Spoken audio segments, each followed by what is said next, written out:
कौन क्या कर रहा है वो मत देखो, जैसे तुम खुद से खुद को कम्पीट करो कि जैसे लास्ट डे जितना पढ़े थे या लास्ट बार जितना परफॉर्म किए थे अगले बार उससे ज़्यादा अच्छा करने का कोशिश करो।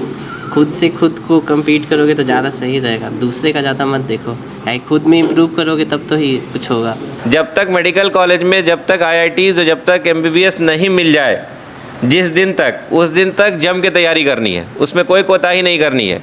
तो जब तक मंजिल को नहीं पाना है तब तक छोड़ना नहीं है। 3 of my batchmate, 1 of my roommate and friend went to the USA in their very first attempt. So इस तरीके का आप मोटिवेशन रखोगे तो you can go anywhere, ठीक है। You can go abroad, you can go in the best institute in India. तो इस तरीके का मोटिवेशन होना चाहिए आप लोगों को कि फर्स्ट अटेम्प्ट में जो करना है फर्स्ट अटेम्प्ट में करो। बहुत बहुत थैंक यू आप लोगों को कि आप लोग आए और अच्छे से आप लोगों ने जल्दी जल्दी इंतज़ाम किया। तो इस मौके पे जो था एक्चुअली कि एक ऐसा गेट टुगेदर होना चाहिए जिसमें हम लोग सारे बच्चों के साथ इंटरेक्ट करें, साथ में जो अपने टीचर्स हैं उनसे इंटरेक्ट करें, और जो हमारे एक्स स्टूडेंट हैं, आज हमारे बीच है क्षितिज कुमार। इन्होंने MBBS कंप्लीट किया है IGIMS पटना से, और हमारे रिस्पेक्टेड टीचर्स भी हैं यहाँ पे, तो उनसे भी हम आपको इंटरेक्ट कराएंगे। छोटा सा ड्यूरेशन, ज़्यादा वक्त आप लोगों का नहीं लेंगे। मकसद ये है कि आपका जो एम है, जिस एम के लिए यहाँ आए हैं, उसको हम लोग कैसे पूरा करें। तो आपके ड्रीम के पीछे बहुत सारे लोगों का ड्रीम है, माँ बाप का ड्रीम है, पेरेंट्स का ड्रीम है, हमारा ड्रीम है, आपका खुद का ड्रीम है। तो उसको आप रियलिटी में कैसे बदलेंगे वो इम्पॉर्टेंट है आपके लिए। तो उसकी चर्चा हम लोग करेंगे। साथ में देखेंगे कि आपके जैसे आप बैठे हुए हैं यहाँ पे, वैसे कभी न कभी हमारे एक्स स्टूडेंट जो हैं वो भी बैठे हुआ करते थे, और उन्होंने भी मेहनत की, उन्होंने भी बहुत सारे चैलेंजेस को पार किया, और उसके बाद जा कर के आज इस मुकाम पे हासिल है। साथ में क्षितिज बहुत ही सिंसियर स्टूडेंट रहे हैं, IGMS पटना से हमारे, और इन्होंने अपनी MBBS कंप्लीट की और PG भी क्वालिफाई किया है। तो ऑल इंडिया PG में इनको सर्जरी और ऑर्थोपेडिक्स मिल रहा है, ऑर्थोपेडिक सर्जन और हड्डी के डॉक्टर और सर्जरी। बट इनका ड्रीम कुछ और है कि हमको जनरल मेडिसिन लेना है, तो ये और मेहनत करके जनरल मेडिसिन लेने की कोशिश करेंगे।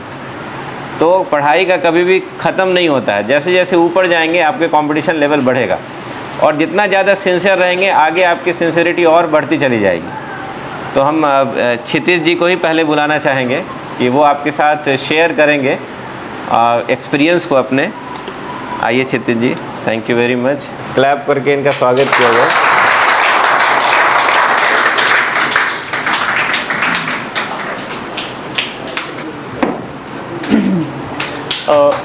Good evening everyone. सर ने तो मेरा नाम बता दिया। I am doctor Kshitij and recently I completed my MBBS from IGMS Medical College and with a gold medal in general medicine and pediatrics. So basically I prepared almost half a decade back, so I can't say much about the current preparation strategies because pattern has been changed now. More number of marks is needed for the admission, so they will be dealt by the next students who are coming. But my opinion is that prepare very hard so that you can clear the exam in very first attempt. ठीक है, I cleared my exam in first attempt, UG entrance. I cleared my PG entrance in first attempt, and my target is to complete my SS entrance. You don't know, you have to complete the UG entrance, then you have to go to the college, then you have to complete the PG entrance. So my advice for you guys who are in standard 11th or who are going in standard 12, complete your exam in first attempt. I think the next exam is on 7th May. 7th May. So those who are in standard 12th and giving the exam, or those who are in the target batch, many wishes to them. Just in the last few days, don't try to learn new things. Don't try to learn new things. Just give as many as mock tests possible wherever possible. In here, the coaching materials are provided. Coaching test series are there. Anywhere you find test series, just give that test series and analyze after every exam and try to improve at least one question in every exam. because one question will give you 5 marks, 4 marks, right? So if you improve one question in every exam, so if you give like 10 to 20 exams within this 21 day period, you can increase your marks by 80 to 100, right? So try to give exams within 2 hour, 2.5 hour, because I think 3 hour exam is there. You have to fill the OMR for the last half an hour. So try to give that in 2 to 2.5 hour, right? क्योंकि 3 घंटे में आप exam दोगे तो फिर you will do more mistake while filling the OMR. So that will be very dangerous for your result.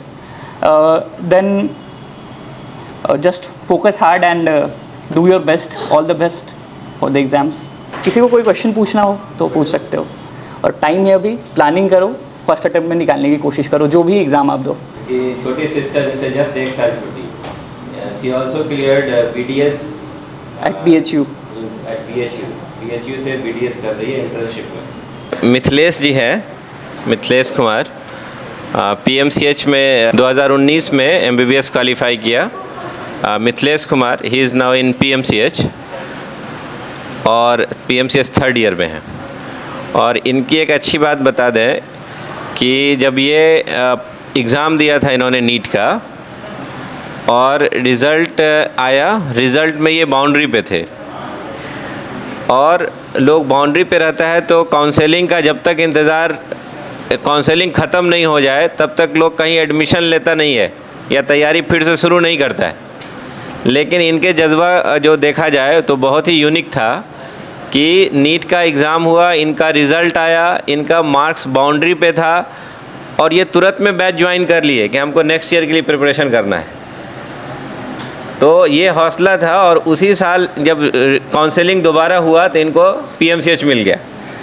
तो ये एक अच्छी बात है कि आपके अंदर भी वो डिटर्मिनेशन होनी चाहिए. डोंट वेट, जब तक मेडिकल कॉलेज में, जब तक IITs और जब तक MBBS नहीं मिल जाए, जिस दिन तक, उस दिन तक जम के तैयारी करनी है, उसमें कोई कोताही नहीं करनी है.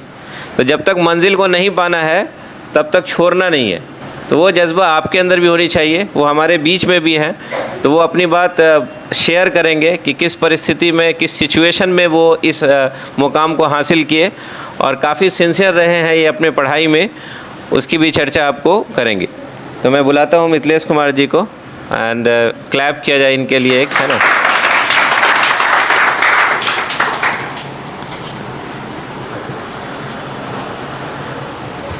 लो, देखो भाई, कंपटीशन में सबसे इम्पोर्टेंट होता है टाइम का बहुत खास करके ख्याल रखना होता है. और एक जो कंपटीशन है नीट, वो कुछ मतलब कि ज़्यादा हार्ड कंपटीशन भी नहीं है. इसमें दिक्कत क्या होता है, सब कंटिन्यूटी नहीं मेंटेन रखता है. कंटिन्यूटी मेंटेन रखना बहुत ज़रूरी है. ऐसा नहीं कि मतलब कि 2 दिन पढ़ें, 4 दिन आराम किए, फिर 1 दिन पढ़ें. अगर कोई 5 घंटा, 6 घंटा, जितना भी सबका अपना अपना कैपेसिटी होता है, अपने कैपेसिटी के अनुसार मिनिमम 5 घंटा, 6 घंटा अगर कंटिन्यूटी के साथ पढ़ते रहोगे तो सिलेक्शन लेना हार्ड काम नहीं है. और बात है जो डेडिकेशन की, तो सर जैसे ही बताए ही हैं, डेडिकेशन बहुत ज़रूरी है इस क्षेत्र में. और ये तो नीट का कंपटीशन है, इसमें तो नीट UG है. ये तो अगर तुम कॉलेज जाओगे तो पता चलेगा, इससे कई और ज़्यादा गुना डेडिकेशन कॉलेज में ज़रूरत पड़ता है. तो ये जो डेडिकेशन का बात है, अभी से ही हैबिट में रखना ज़रूरी है. और बाकी पढ़ाई के स्ट्रेटजी के बारे में बात करें तो सर लोग बताते ही हैं. हम लोग भी अगर यहाँ तक पहुँचे हैं तो सर के गाइडेंस के अनुसार ही चलकर यहाँ तक पहुँचे हैं. तो सर का गाइडेंस बहुत, मतलब सर जो बोलते हैं उनके अनुसार अपने पढ़ाई पे फोकस करते रहिए और आप लोग सब सक्सीड होइएगा. Thank you.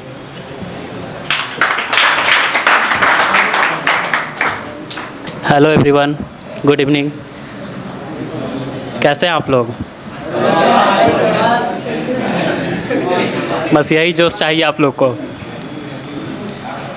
और जैसा आप लोग का, और प्रिपरेशन कैसा चल रहा है आप लोग का? एग्ज़ाम देना है इस बार?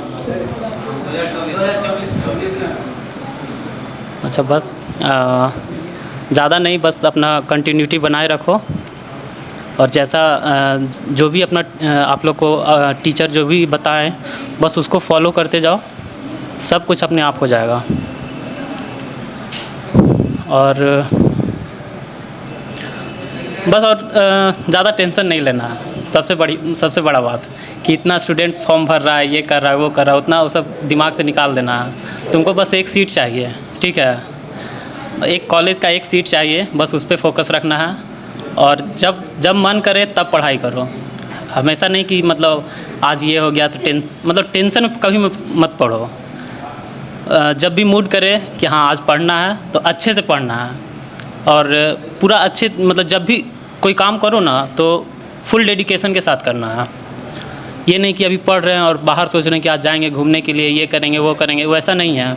अगर घूमने जाना है तो घूम लो पहले, और पढ़ना है तो पढ़ो पहले, अच्छे से पढ़ना है, बस यही। बाकी सर यहाँ पे आप लोग को बहुत अच्छे से गाइड कर रहे हैं, और हम लोग को भी बहुत अच्छे से सर गाइड किए हैं। बस आप लोग वैसे ही ऑल द बेस्ट आप लोग के लिए। Thank you. Thank you very much Harsh ji.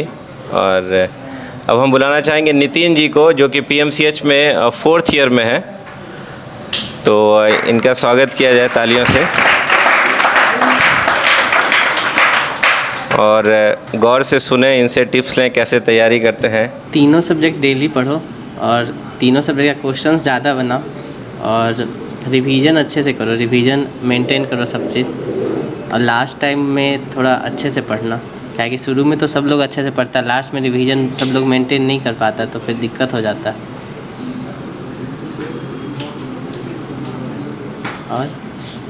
और किसी को कुछ पूछना है? जैसे कि जब 12th में चले जाना ना, तो 11th पूरा मत छोड़ देना, 11th बीच बीच में रिवाइज करते रहना, तो ज़्यादा सही रहेगा। जैसे कुछ वीकली या मंथली टाइप, इस टाइप से कुछ रिवीजन प्लान कर सकते हो तुम लोग का मन जिस हिसाब से कंफर्टेबल हो, और मैक्सिमम टाइम स्टडी को दो। लोगों को लगता है कि मेडिकल बड़ा आसानी से निकल जाएगा। नहीं, आसानी से तो नहीं निकलेगा। रिवीजन जितना अच्छा से मेंटेन करके रखोगे उतना अच्छा रहेगा, क्या कि पढ़ता तो सब लोग है, लेकिन याद सब चीज़ तो सबको नहीं रहता है। जिसका रिवीजन जितना अच्छे से कर पाता है, जो क्वेश्चन ज़्यादा प्रैक्टिस करता है, निगेटिव जिसका कम होता है, उन लोग का ज़्यादा सही होता है। और पूछो कोई। गर्ल्स में कोई पूछना है कुछ?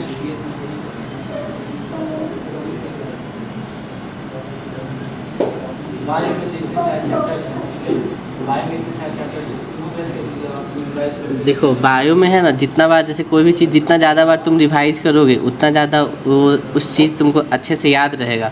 बायो का क्या है कि बार बार रिवाइज करते रहो, बार बार पढ़ते रहो, और जो NCERT बेस्ड क्वेश्चन बुक का जो भी बुक वगैरह आता है उसका क्वेश्चन वगैरह बनाओ, क्योंकि क्वेश्चन वगैरह बनाओगे तो तुमको पता रहेगा कि कहाँ पे तुम फंस रहे हो, तो वो सेक्शन को ज़्यादा अच्छा से कर सकते हो, और निगेटिव भी कम होगा फिर। Thank you very much Nitin जी।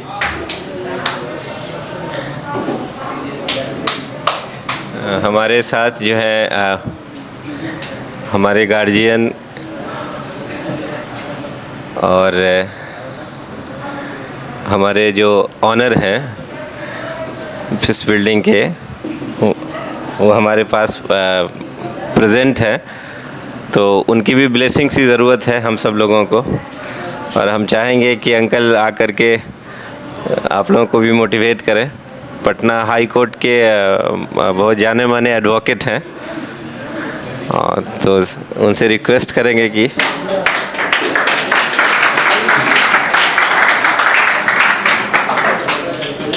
बच्चे, हमारी शुभकामनाएं आप लोगों के साथ रहेंगी। हमने what ever actually I have found in my life, और हमारे आपसे सीनियर बैच के हैं हमारे एक लड़का है, हमने उसको देखा from the class of standard 8। जैसे जैसे इसने हमको सजेशन दिया हमने उसको प्रोवाइड किया, and I am very much proud of my son कि हमें ऐसा नहीं लगा कि शायद ये गलत सजेशन दे रहा। लेकिन कहने का मेरा मतलब ये है कि कोचिंग इम्पोर्टेंट नहीं है। हाँ, कोचिंग अच्छी इंस्टीट्यूशंस इम्पोर्टेंट है, अच्छे गाइडेंस की ज़रूरत है। आपका मेन चीज़ है आपका अपना मेहनत। हो सकता है इस बच्चे को मैं फील कर रहा था, ये बोल रहा था हम लैग बिहाइंड कर रहे हैं, ये लैग बिहाइंड, ये 11th का शायद कोर्स कुछ बचा हुआ है, ये क्या हुआ। 2 तरीका उसका है, उसके देखो एग्जॉर्ट तो करना पड़ेगा बेटा, ऐसी बात नहीं, एग्जॉर्ट तो करना पड़ेगा। या तो यही समय है, यही टेन्योर है, तो आपको if you have got capacity to make study of 8 hours, तो 8 घंटे में से 1 घंटा आप निकालो उसको क्लियर करने का। एक शेड्यूल बनाओ कि हम 1 घंटा वो 11 जो बैक बचा हुआ है उसको हम क्लियर करें मेथोडिकली, 3 महीने में, 3.5 महीने में, 4 महीने में भी कंप्लीट करेंगे। दूसरा जो सर ने बताया कि आप कुछ दशहरे की छुट्टी होती है, ये छुट्टी होती है, थोड़ा सा रिलैक्स हो जाता है ना, छुट्टी है चलो भाई 20 दिन, तो आपको उस ढंग से दशहरे नहीं बिताने हैं, उस ढंग से ईद नहीं बिताना है, इस ढंग से कहने वाला 2 तरीका ये है हमारे ख्याल से। हम इन माय ओपिनियन कि वो 1 घंटे जो अगर आप, यह नहीं कि एकदम 1 घंटे भाई छूट गया है, 1 घंटा नहीं, 1 घंटा अगर छूट गया, लेकिन वो नियमित रूप से 1 घंटे जो आपको छूटा हुआ है उसको कंप्लीट करना हो, और इसके साथ साथ जो ये चल रहा है उसको भी लेके चलना होगा अगर कुछ करना है तो। मेहनत के अलावा कोई उपाय नहीं है बेटा, सिर्फ मेहनत।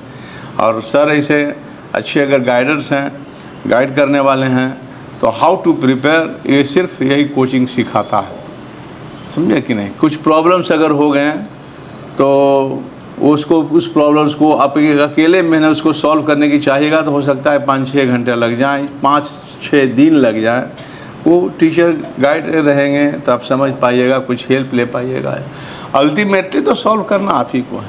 आप ईमानदारी पूर्वक अपने पेरेंट्स को छोड़ के यहाँ आए हैं जिस पर्पस के लिए, सिर्फ उतना ही दिमाग में रखिए कि हमारी जो क्षमता है उतना मैं प्रयास अपनी क्षमता के अनुसार कर रहा हूँ या नहीं, यथोचित आपको परिणाम मिलेंगे।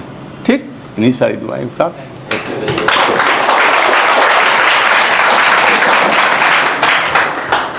और अब हम बुलाना चाहेंगे CJS के सर को। हाँ,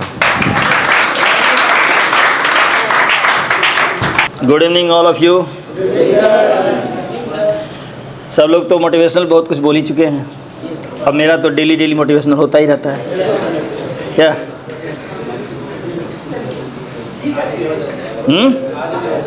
आज भी हो जाए। सबसे मोटिवेशनल तो एक ही चीज़ है, फिल्म देखा है तुम लोग, या नाम तो सुना होगा ABCD। क्या होता है full form? Anybody can dance. तो बस यही बोलेगा ही। हाँ, थोड़ा सा सुधार किया है, मतलब तुम लोग जिस स्टेज में हो उसमें एनीबॉडी कैन डांस नहीं, एनीबॉडी कैन डू। और तुम लोगों को तो ये चीज़ बताए हैं कि तुम लोगों से बढ़ के कोई कुछ नहीं कर सकता है। कितना भी टीचर पढ़ा ले, ये हर क्लास में मैं बोलता हूँ कि कितना भी टीचर कुछ पढ़ा ले, लेकिन जब तक तुम नहीं चाहोगे तब तक सफलता नहीं मिलेगी। ठीक है ना। तो यहाँ पर जैसे ABCD 4 वर्ड का जो है मीनिंग, वो एनीबॉडी कैन डांस, ये नहीं याद रखना है, एनीबॉडी कैन डू। इसमें भी कहता है कि जैसे पहला है A फॉर अटेंटिव, अटेंटिव बनिए, सचेत रहिए, फालतू फालतू जितना भी चीज़ तुम्हारे अगल बगल है उससे। B है तो ब्रिलियंस होना चाहिए, क्या। C है तो चिल होना चाहिए, चिल, कितना भी कोई प्रॉब्लम आ जाए एकदम कूल माइंड रहना है।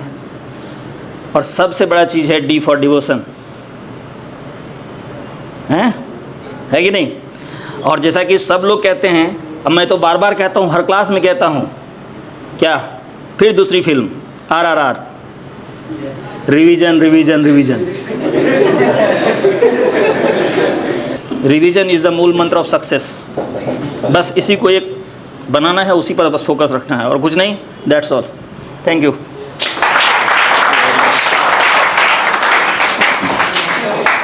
आई होप ये वीडियो आप सभी को काफ़ी हेल्पफुल लगा होगा। अगर आपको हमारा ये वीडियो हेल्पफुल लगा हो तो इस वीडियो को लाइक कर दें, चैनल पर नया तो चैनल को भी सब्सक्राइब कर दें। मिलते हैं जल्दी नया वीडियो के साथ आप सभी के बीच में, तब तक बाय, जय हिंद।